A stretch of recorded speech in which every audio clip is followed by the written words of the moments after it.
tema de hoje é Kryptonita, como destruir o que rouba a sua força.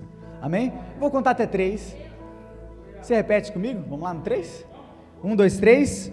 Kryptonita, como destruir o que rouba a sua força. Meu Deus. Arão, traz minha água aí que eu vou precisar tomar água, viu? Em nome de Jesus.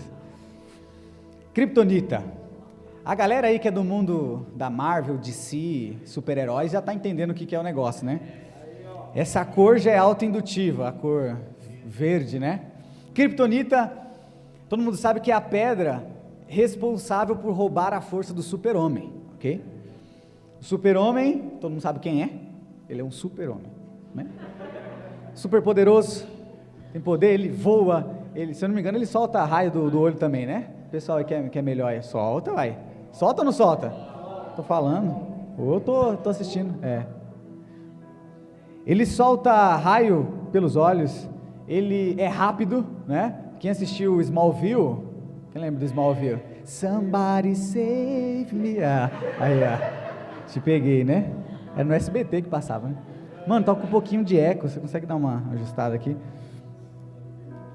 E ele é rápido, o super-homem. E o super-homem tem muita semelhança conosco. Pastor, como assim? O super-homem, ele não é desse mundo, ele veio de uma outra terra, chamada Krypton. E a Bíblia diz que nós não somos desse mundo. A Bíblia nos chama de forasteiros. O super-homem, ele tem poderes sobrenaturais. Atos capítulo 1, versículo 8, Jesus falou assim, olha, fiquem em Jerusalém, até que do alto vocês sejam revestidos de poder. Poder do alto, poder sobrenatural. O super-homem, ele luta contra o mal.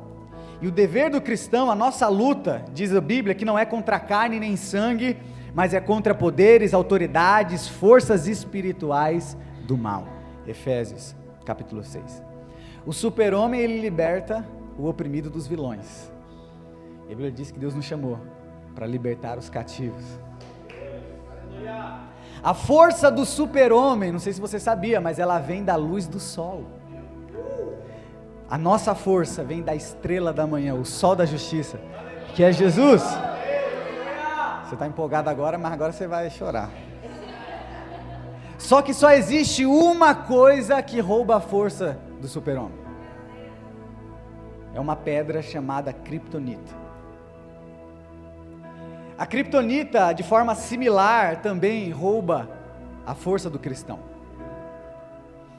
E a principal característica da Kryptonita, interessante que a Kryptonita ela não é algo facilmente percebida. Quem assistiu, o episódio que vem na minha mente é de Smallville mesmo, que a Kryptonita está no bolso dele e ele não percebe, e ele começa o dia dele normal, quando de repente, aos poucos, ele vai perdendo a força,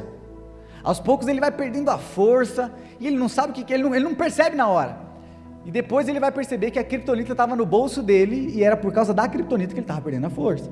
Então, a principal característica da Kryptonita é que ela não é facilmente percebida, e que ela rouba as forças aos poucos. Amém? Mano, deixa tudo flash, tá com eco, eu não sei se é o retorno aqui. A principal característica da Kryptonita é que ela rouba a força aos poucos. Assim também, gente, é conosco. A Kryptonita que o cristão tem, ela dificilmente é percebida, muitas vezes nós sabemos, mas ela vai roubando as nossas forças aos poucos. E quem aqui está entendendo que eu não estou falando de Kryptonita? Eu estou falando de uma Kryptonita chamada pecado.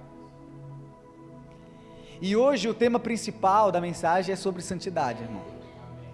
Então eu comecei com Kryptonita só para você vir para o culto e gostar. E o que eu acho interessante é que a Kryptonita do cristão, o pecado na vida do cristão, ela não somente rouba a força de forma individual, mas também de forma coletiva. Então, eu preciso, em nome de Jesus, que você preste atenção aqui em mim, porque eu preciso te colocar nessa mensagem para você entender aonde eu quero chegar, amém, gente? Então, existe uma pergunta que nós evitamos. Essa pergunta que nós evitamos, geralmente sabe quando vai chegando no fim do mês e você não quer abrir o aplicativo bancário porque você sabe que tem 2,60 e a fatura está em 2.000? Você fala, não vou nem abrir, deixa eu esperar, né? Aí você tá lá, não sei se você tem Android é pra cá, se você tem iPhone é assim, né? Não sei, ou é pra cá também, não sei, quando tem iPhone. Mas, quando você vê o aplicativo do banco, você já passa logo direto, você fala, meu Deus, eu não quero nem ver. Você evita. E existe uma pergunta que nós temos evitado, e eu quero lançar essa pergunta aqui. A pergunta é, por que nós não vivemos de forma plena tudo que Jesus prometeu que nós viveríamos? Eu vou repetir. A pergunta que nós evitamos de responder, e você vai entender por que nós evitamos ela, é porque quando nós olhamos para a Bíblia, nós olhamos para a igreja primitiva, a igreja do primeiro século, tudo que Jesus prometeu a ela, e tudo que eles viveram, quem aqui já leu o livro de Atos, pelo menos uns 5 capítulos, pelo menos, você começa a ver aquela igreja andando em poder, ao ponto, por exemplo, de Pedro passar e a sombra dele curar. Era um negócio sobrenatural. Pedro, subindo a porta do templo,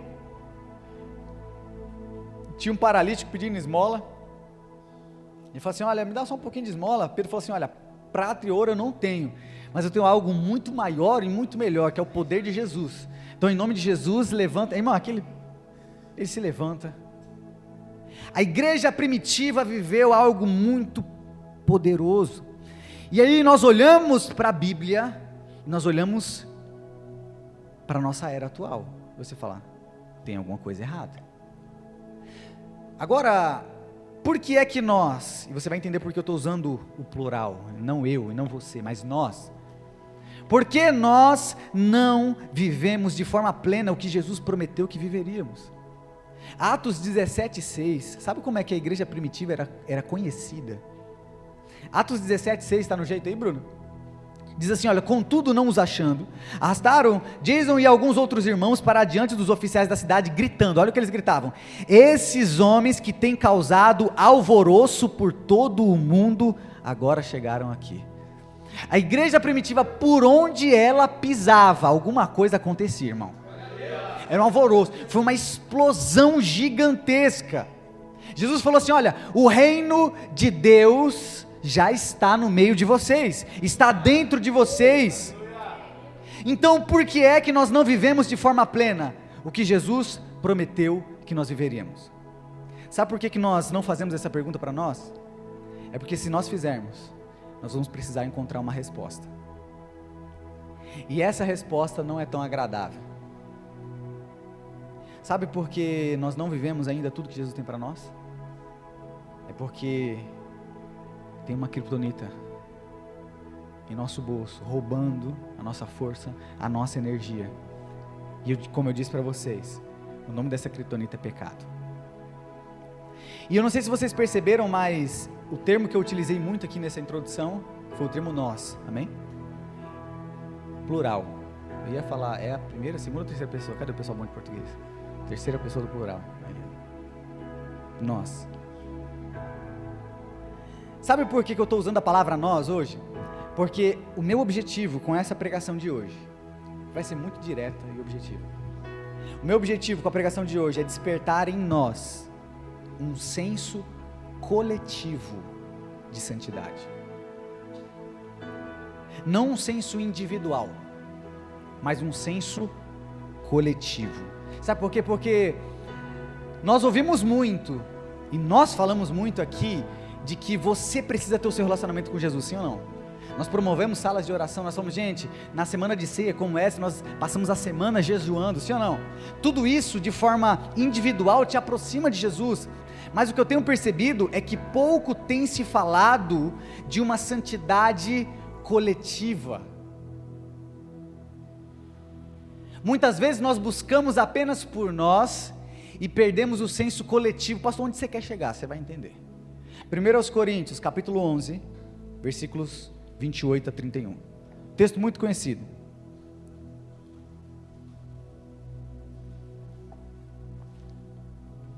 Diz assim o texto. 1 Coríntios, capítulo 11.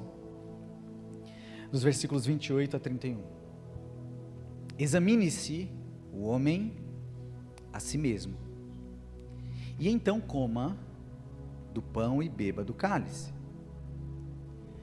Pois quem come e bebe sem discernir o corpo, quero que você repita comigo essa parte, sem discernir o corpo, vamos lá no 3? 1, 2, 3. Pois quem come e bebe sem discernir o corpo do Senhor, come e bebe para a sua própria. Por isso, a palavra por isso quer dizer que a consequência do que vem depois está atrelada ao que ele falou antes. Faz sentido? Ok? Então ele diz assim, olha, pois quem come e bebe sem discernir o corpo, come e bebe para a sua própria condenação. Por isso, por causa disso, por causa das pessoas que comem e bebem sem discernir o corpo, há entre vós, ou há entre vocês, muitos fracos e doentes, e vários que já? Cadê? Está aqui? Está em qual versão aqui? Está na NVT, deixa tudo na NVI, tá? É que aqui colocaram adormeceram, mas a ideia do texto original é muitos que morreram. Está falando de morte esse texto. Por isso, há entre vocês muitos fracos e doentes, e vários que já dormiram. Mas, se nós examinássemos a nós mesmos, não receberíamos juízo. Amém? Então, esse é o texto base de hoje, e vai ser muito rápido, eu vou entrar aqui nesse texto. E, pastor, como que eu posso destruir o que rouba minha força? O primeiro ponto dessa mensagem, já vou entrar na aplicação, irmão.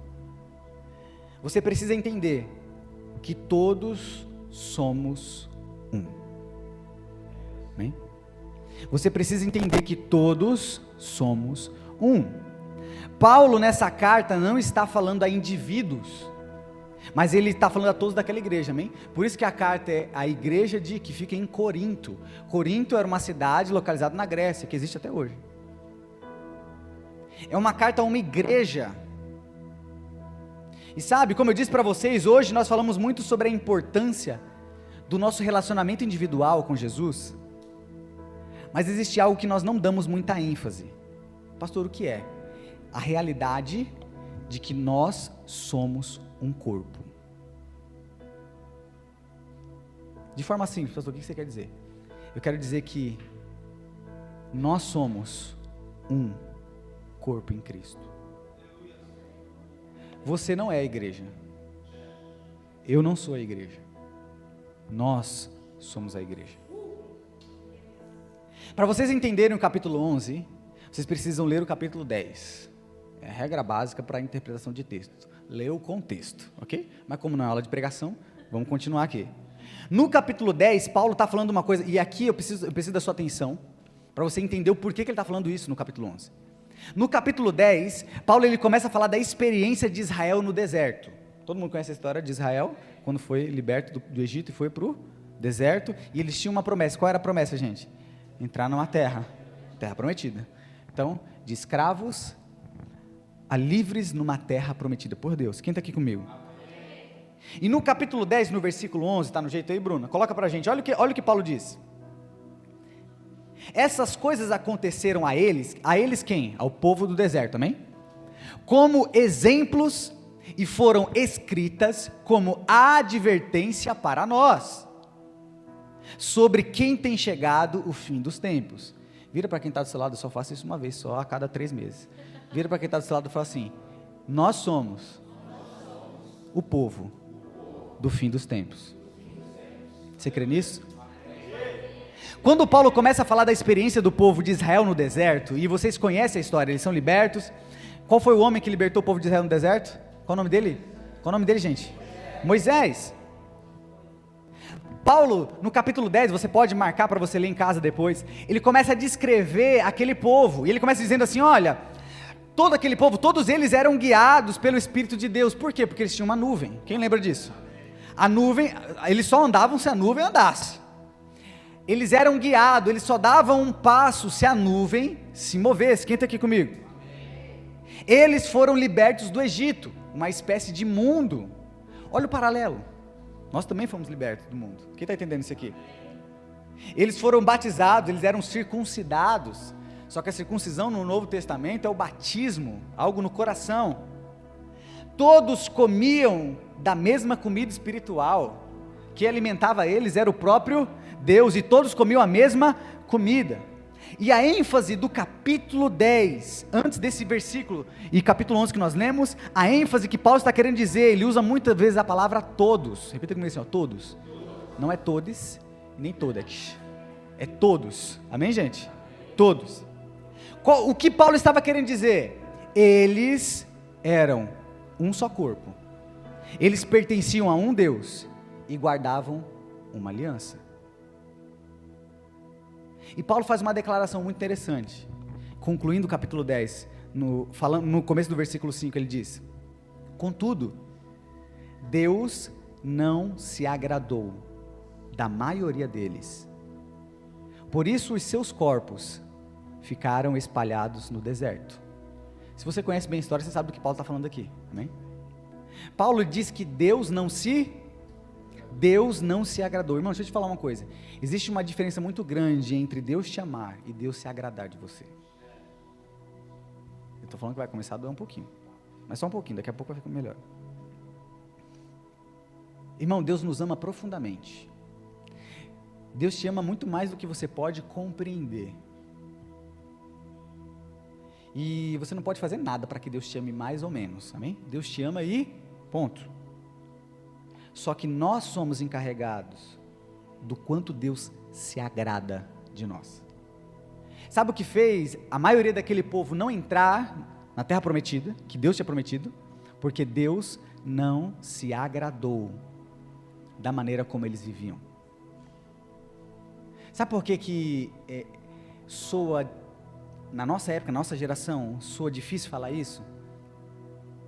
Porque criou-se aquela narrativa de que o amor de Deus não transforma, que o amor de Deus apenas aceita, e é uma mentira, amém? A Bíblia diz que Deus não se agradou daquele povo. Agora, Deus pode te amar, mas a responsabilidade de fazer com que Ele se agrade é sua.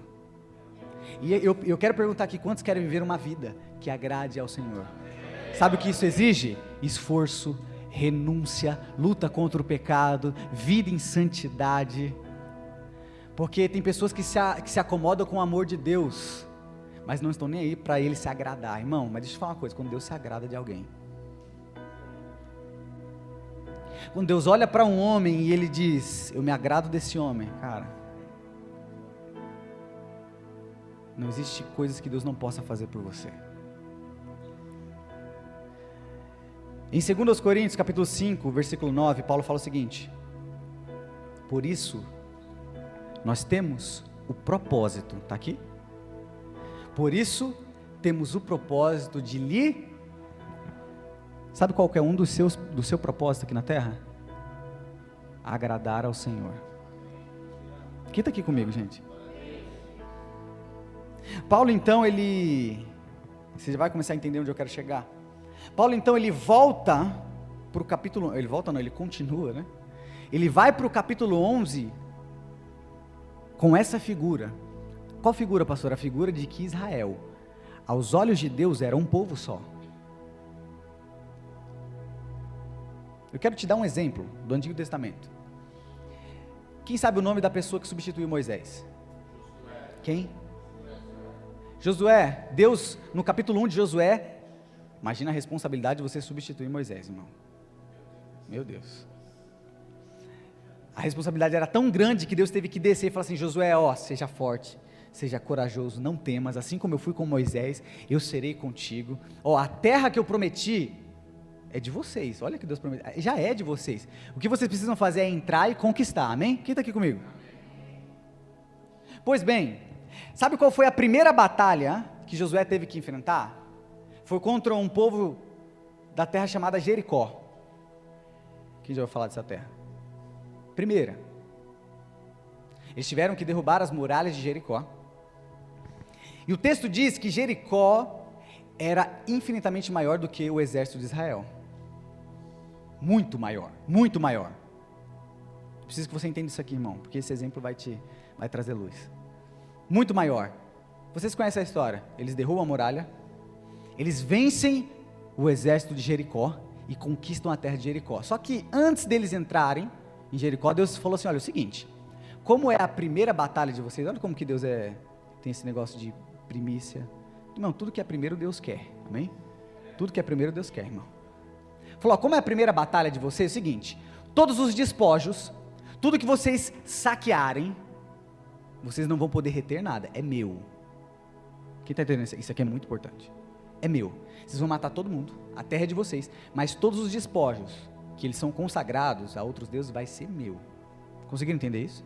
Beleza. Eles invadem, eles vencem a batalha. Quando eles vencem a batalha, o que geralmente, qual é o sentimento que vem quando você conquista algo? Você fica o quê? Feliz, alegre, empolgado, fala, meu Deus, se Deus me deu Jericó. Sabe qual que era a cidade vizinha? Cidade chamada Ai. E vai doer, viu? Porque essa a lição que a gente vai aprender aqui. Ai, olha só, Ai, menor do que Israel. Muito menor. Ao ponto de Josué, como um estrategista de guerra, falou assim, vamos o seguinte, vamos levar todo mundo, não, nem precisa. Só 10 mil homens está ótimo. Com 10 mil homens, eles já eram mais de 5 vezes maior do que Ai. Você consegue entender o tamanho de Ai? É isso aqui, minúsculo. E aí, com o histórico de Jericó na conta, eu falei, irmão, quem que é Ai? Para quem passou por Jericó, não é isso? Não é isso que a gente fala? Quem que é Ai? Quem que é Ai na fila do pão? Quem que é Ai aqui na fila? Não é ninguém. Então vamos. E na hora que eles vão para cima, sabe o que acontece? Eles perdem. O texto diz que eles têm que sair correndo, vazado, mesmo sendo maiores, mesmo já tendo derrotado Jericó, eles não conseguiram vencer a terra de Ai. E aí Josué, como líder, fala, uai, o que está acontecendo, Deus? Não faz sentido, se nós derrotamos um exército muito maior, como é que nós não conseguimos derrotar esse que é muito menor? E aí Josué vai aos pés do Senhor, perguntar ao Senhor por quê? E quando Josué pergunta por quê, irmão, quando você for fazer uma pergunta para Deus, você pode esperar uma resposta, e nem sempre é uma resposta boa. Então, esteja disposto a ser a resposta por aquilo que você ora, amém? Então quando você orar, irmão, Deus falar isso, por isso tem gente que nem ora, que eu nem vou falar, porque se Deus fala, eu já sei o que, né? Meu Deus. Josué, então, ele consulta ao Senhor, e no capítulo 7, no versículo 1, a resposta de Deus para Josué foi o seguinte: os israelitas foram infiéis com relação às coisas consagradas. Depois ele fala sobre Acã. Acã, filho de Carim, filho tribo de Judá, apossou-se de algumas delas. E a ira do Senhor acendeu-se contra Israel. Sabe o que aconteceu? Contra quem, gente? Vamos lá, deixa aqui. Mas os israelitas, não é isso que ele está falando? E a ira de Deus se acendeu contra quem? Contra Acã? Foi contra quem? Entenda. Josué foi perguntar para Deus, e Deus respondeu. Deus falou assim, Josué, Israel pecou contra mim. Vocês vão ler alguns capítulos antes que ele faz uma investigação, ele fala, mas o que aconteceu? Quem pecou? É aquela hora, né? Quem lembra na mesa de Jesus, Jesus fala assim, olha, um de vós há de me trair. Eu imagino um olhando para o outro. Ixi. Aí Pedro fala para João, pergunta quem é? Pergunta para Jesus. E João, que não estava mais próximo, né, ele soube quem foi. Deus falou assim, olha, Israel pecou contra mim. Eles foram procurar quem? Um homem chamado Acã. Olha só. Eles derrotaram Jericó, ele estava ali, eu imagino, sei lá, enterrando os corpos. De repente ele viu uma capa tão bonita, uma capa babilônica. Ele falou, nossa, que capa bonita, vou pegar para mim. Mas olha o tanto de disposto, você acha que uma capa vai fazer falta, tamanho de uma cidade de Jericó como essa? Vai nada. O que Acã faz? Pega a capa, pega mais alguns despojos e leva para casa. Acã pensou em quem? Deus se irou contra quem?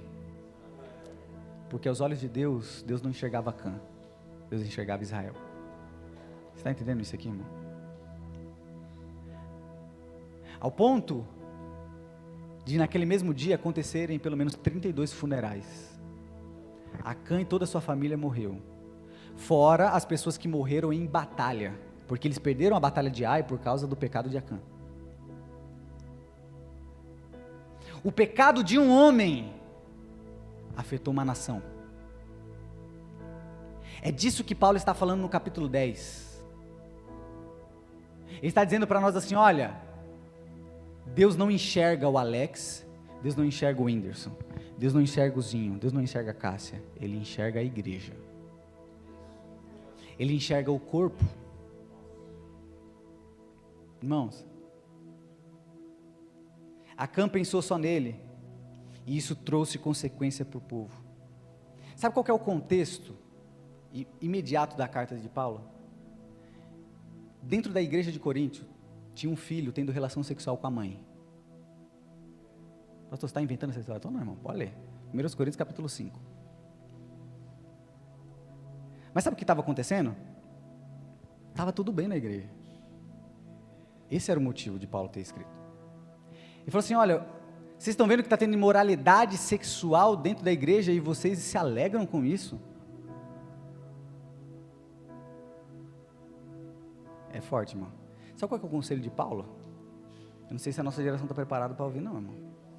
Paulo falou assim, olha, entrega o corpo dele para Satanás, expulsa ele da igreja, e orem para Deus ter misericórdia e salvar a alma dele. Sabe o que era?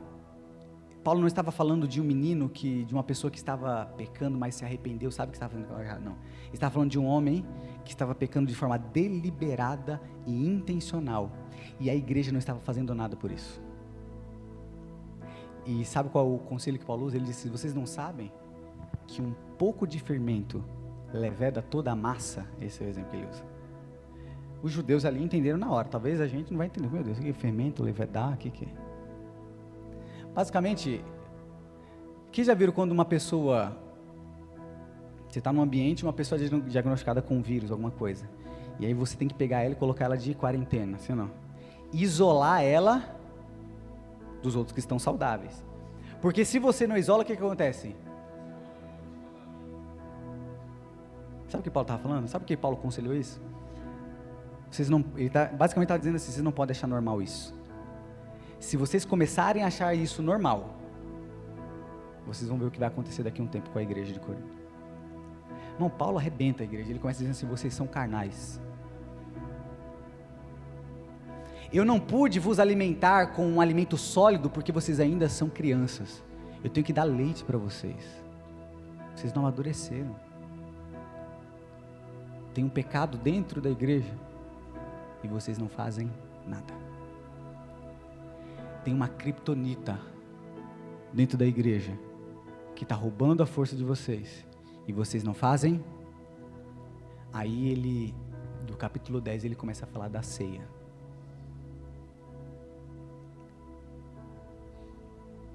Porque quando vocês se ajuntam e se reúnem, um come na frente do outro, porque a ceia de antigamente era de fato uma ceia, comida. Eles se reuniam para comer. Um dia fazer isso aqui, vamos pegar na ceia, fazer um jantar aqui depois do culto, para a gente comer. Esse era o tipo de ceia deles. E aí Paulo fala assim, olha, quando vocês se reúnem, tem um pessoal que chega primeiro e come primeiro do que os outros, ninguém espera ninguém. Uma pessoa, olha só, uma pessoa que come na frente de outra, ela está pensando em quem? E não no todo. Vocês conseguem perceber que Paulo está falando de um senso de coletividade. E Paulo fala o seguinte, olha,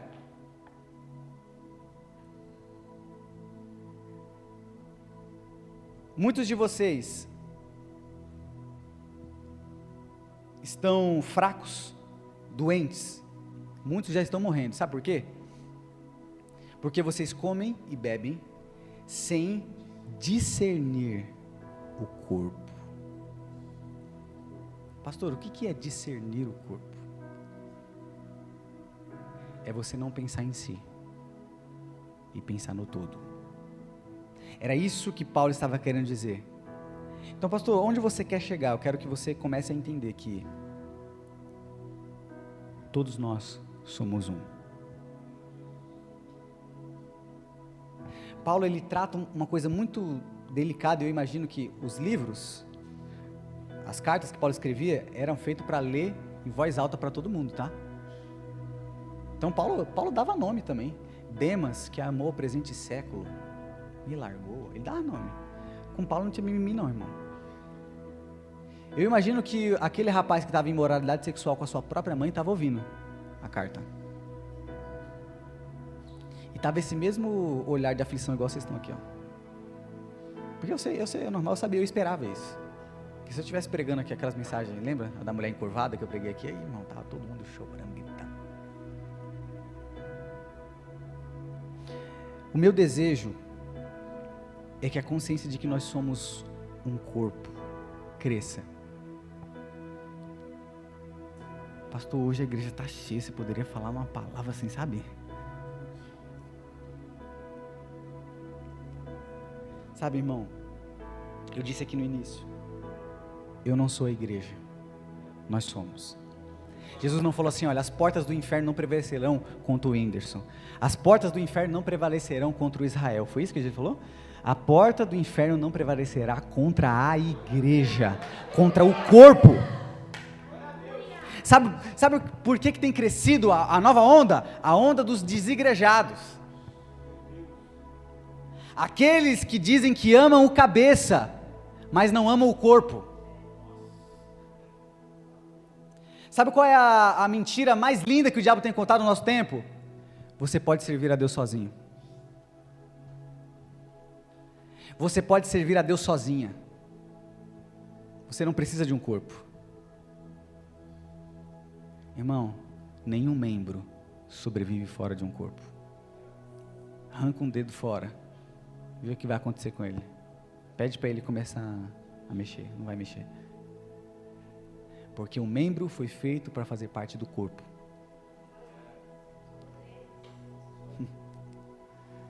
Segundo, se você quer destruir o que rouba a sua força, primeiro você entende que todos somos um. Segundo, e último ponto, seja você a mudança.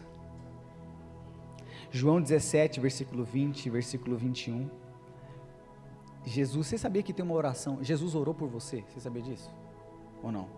Sabia? A oração sacerdotal, João 17. Olha Jesus falando, a minha oração não é apenas por eles, está falando ali dos discípulos. Eu rogo também por aqueles que crerão em mim. Quem foi que creu depois dos discípulos aqui, Jesus? Jesus está orando por mim e por você. Olha o que ele diz. Em mim, por meio da mensagem deles, próximo, para que todos sejam o quê?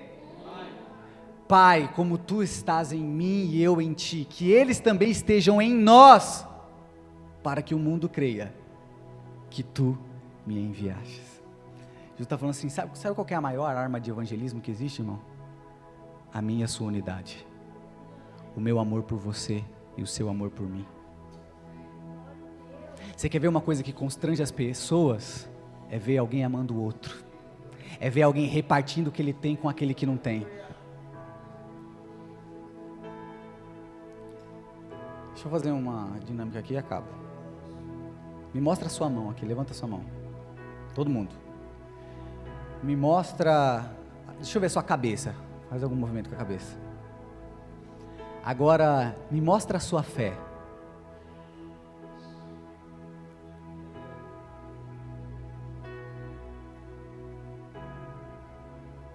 Não conseguiu mostrar? Sabe como é que a fé é mostrada?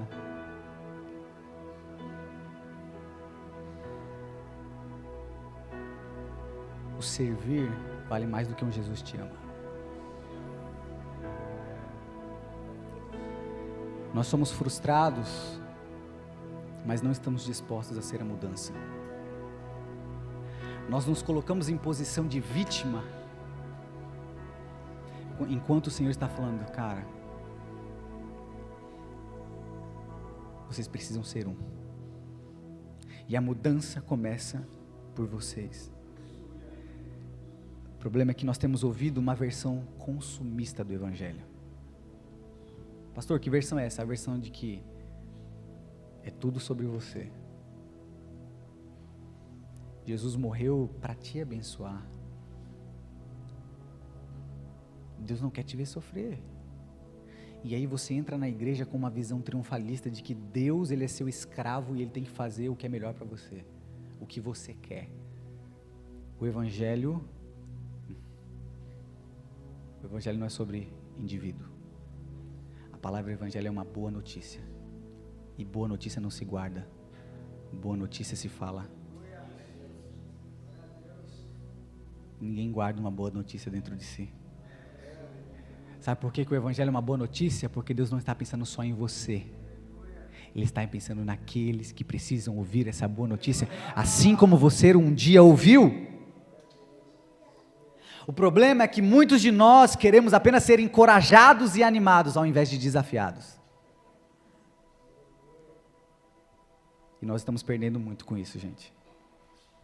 Nós queremos vir à igreja para ser confortado e animado, ao invés de desafiado, impulsionado e enviado. Pastor, mas a igreja é um hospital. Irmão, todo mundo que entra no hospital quer ser sarado. Ou você vai para o hospital porque está doente, quer ficar lá doente. Quem está entendendo isso aqui? A ideia de Deus te curar é para que você cure outras pessoas. Seja a mudança. Já pararam para pensar que todas as armaduras, quem já leu o texto de Efésios 6?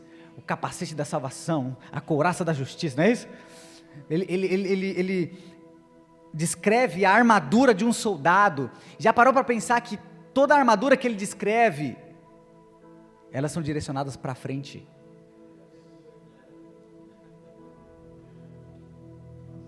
Já parou para pensar nisso? Quando eu leio Efésios 6, eu perguntei para Deus, Deus, mas e a minha retaguarda?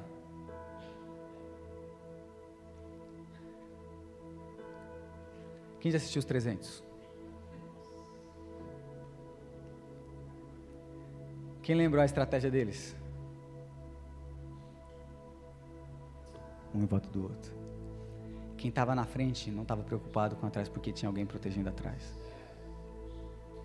Sabe por que Efésios 6 usa armaduras de frente? Porque a ideia de Deus sempre foi que um cobrisse a retaguarda do outro. E nós estamos numa grande guerra, cara. Posso te dar uma notícia? Você não vai vencer essa guerra sozinho. Você não vai vencer essa guerra sozinha.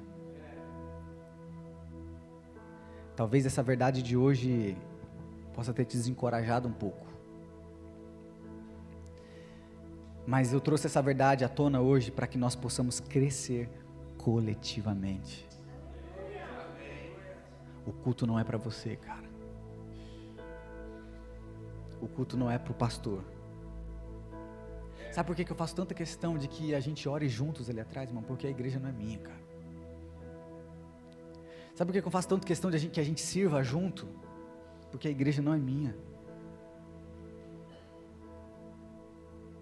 Jesus falou assim, aquele que quer ser o maior, seja o menor e sirva.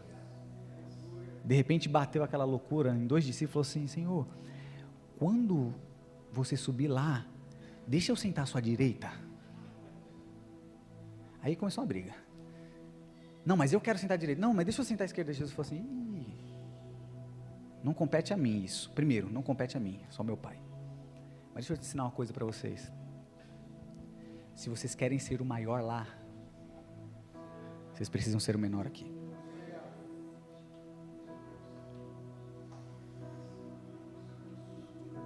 Quando Jesus foi ensinar os discípulos a orar, ele disse, o Pai é nosso, não é meu. O pão é nosso. O reino é nosso. O perdão é nosso.